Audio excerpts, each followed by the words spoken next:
जो तिसरा प्रश्न होता की मला मोक्ष मिळेल का? तिसरा प्रश्न काय होता जनक राजाचा? मला मोक्ष मिळेल का? मी जर संसारात असेल तर मला मोक्ष मिळेल का? एकदा आश्रममध्ये ती शंकरावरती एक मालिका प्रसिद्ध होती बघा, ओम नमः शिवाय. आणि तो बघण्याचा योगायोगाने आला.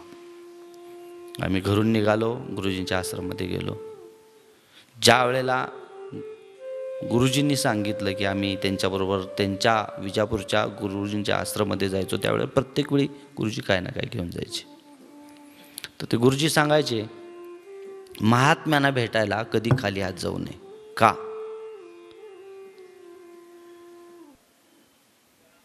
खाली हात जर गेलं तर तुमचं समर्पण नाही. खाली हात गेलं तर तुमचं बुद्धी ही शून्य आहे, तुम्ही खालीच आहात.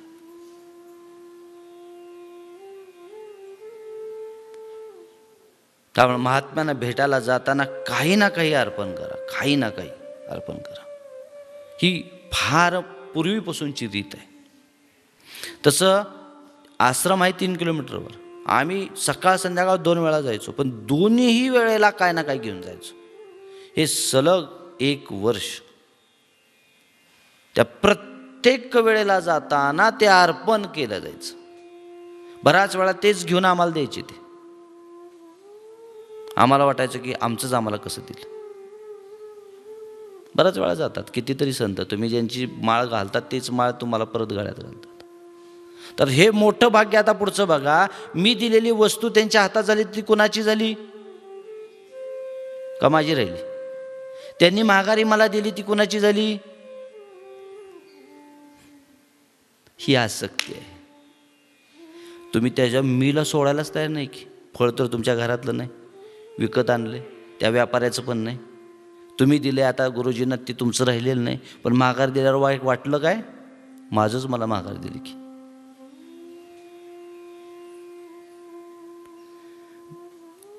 कर्म तिथंच आहे, भाव तिथंच आहे, पण मनातली पटलांचे भावांचे अर्थ कसे बदलतात बघा. मोठ्या दिलानं तुम्ही सून म्हणली, आता सण आहे काहीतरी मला घालायला द्या, दिलं की. आता दुसऱ्या दिवशी सुनानं माघारी नाही देऊ द्या तुम्हाला. विषय वाढेल का मिटेल?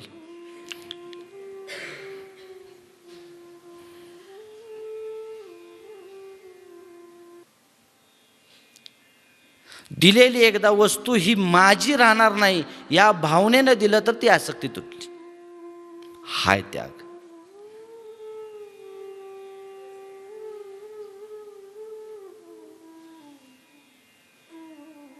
तर त्या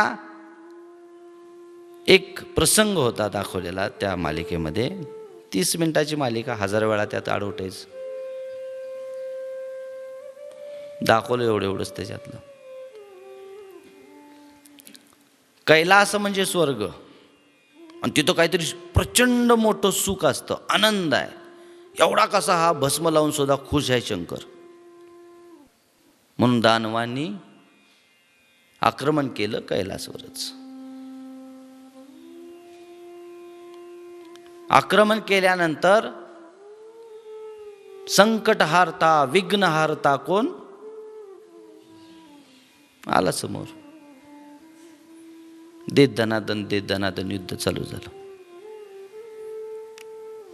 गणपती मागे फिरायला मागे ना, आणि दानव पण मागे ना. आता भांडण चालू झालंय म्हणल्यानंतर आईला भीती वाटणार की नाही? भले पोरग बलवान आहे माहीत आहे, पण माया काय म्हणते? नाही जिंकला तर मार खाऊन आला असतं. 4 दणकं दिल, पण 4 दणकं त्याला सोसलं नाही तर. पार्वती आहो उठा उठा उठा उठा उठा उठा, पोरग्याबरोबर युद्ध चालू झालंय, आहो उठा उठा उठा उठा. आता ध्यानस्थ बसलेला हलवून उठवू शकत नाही. आत सगळे भाव चालू झाले, मायेचे चलबिचल चालू झाली. केव्हा एकदा पतिराज देव उठतायत आणि कधी एकदा त्या युद्धात भाग घेत आहेत आणि गणपतीला मदत करतायत. माझं पोरगं, माझं पोरगं. घोर युद्ध चालू असताना जशी गणपतीची आहे तशी दानवांची पण आई आहे की नाही? जसा भाव देवताच्या आईला आहे तोच भाव दानवाच्या आईला आहे की नाही? म्हणून हे शुद्ध भाव आहेत, हे प्रेम शुद्ध आहे आईचं म्हणून. पण आडवी आहे ती माया.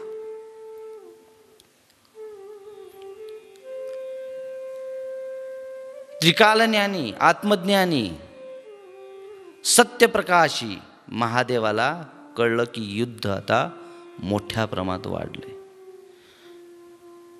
आणि त्यांना आतून भाव चालू झाला की आता आपण त्याच्यात भाग घ्यावा की काय. हे मनात आलेल्या देवांच्या तेजी चुनचुन गेली कुणाला? दानवाच्या आईला. ती मात्र घाबरायला लागली, कारण माहीत होतं एकदा का तिसरा डोळा उघडला की एकही दानव राहील का? राहू शकत नाही.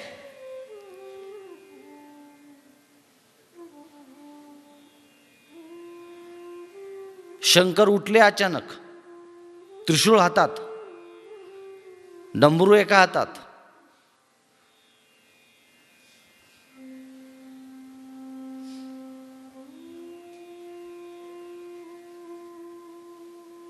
आणि युद्धाकडे निघाले. आणि तिकडनं मुलांचा बचाव करण्यासाठी दानवांची आई निघाली आणि त्यांची भेट झाली. देवादिदेव महादेव, माफ करा, माफ करा, माझ्या मुलांना माफ करा. त्यांना माहीत नव्हतं हे तुमचं स्थान आहे. तुमच्या बलाबद्दल, तुमच्या सामर्थ्याबद्दल आणि तुमच्या शक्तीबद्दल त्यांना कोणतीही कल्पना नाही. त्यांना माफ करा. शांत झालं सगळं.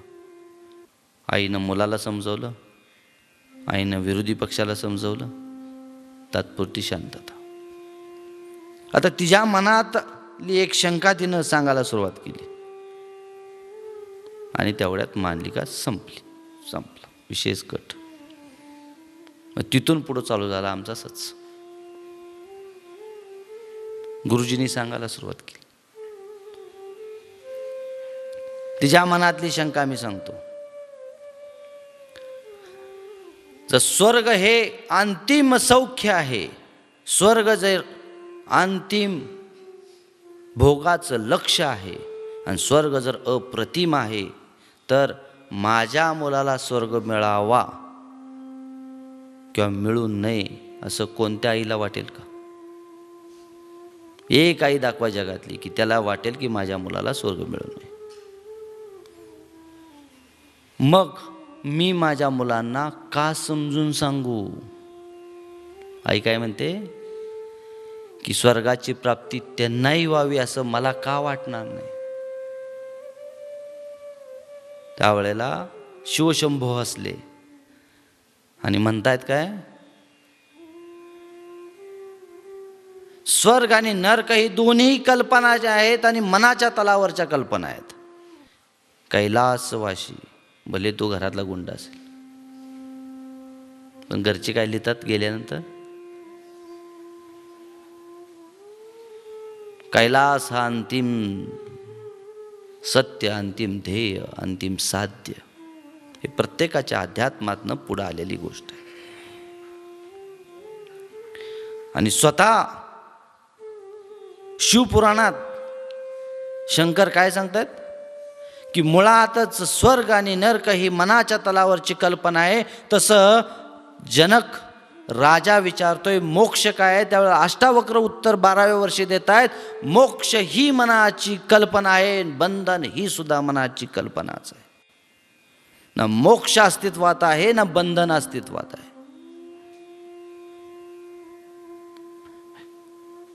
आत्म्याला न मोक्ष आहे ना बंधन आहे. ते आहे कुणाला?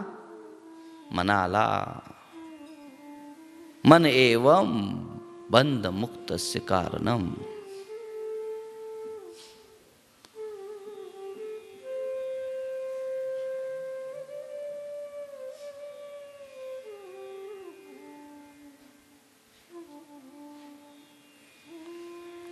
शंकर तिला सांगतायत की तुझ्या अज्ञानातून तयार झालेला आणि तुमच्या अज्ञानातून निर्माण झालेली ही काल्पिक गोष्ट आहे की कैलास म्हणजे स्वर्ग आणि स्वर्ग म्हणजे अंतिम सौख्य. जीवनाचं अंतिम सौख्य कुणाला नको आहे. स्वर्ग आणि नरकाची कल्पना पुढे सांगतायत. शुद्ध प्रेमामध्ये जो शुद्ध आनंद आहे तो आहे मनाच्या तलावरचा स्वर्ग, आणि अज्ञान आणि अंधकार आहे आणि त्या तलावरचं येणारं जे दुःख आहे तो आहे नरक.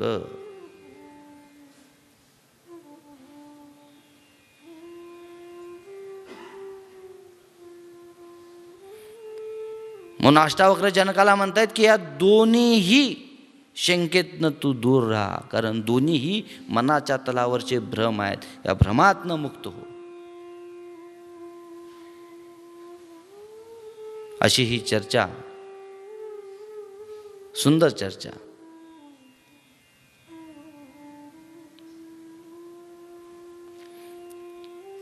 जनकाची आणि अष्टवक्राची वक्रगीतामध्ये खूप सुंदररित्या आहे. योग आला तर आठवून आवर्जून वाचा, पण वाचण्यापूर्वी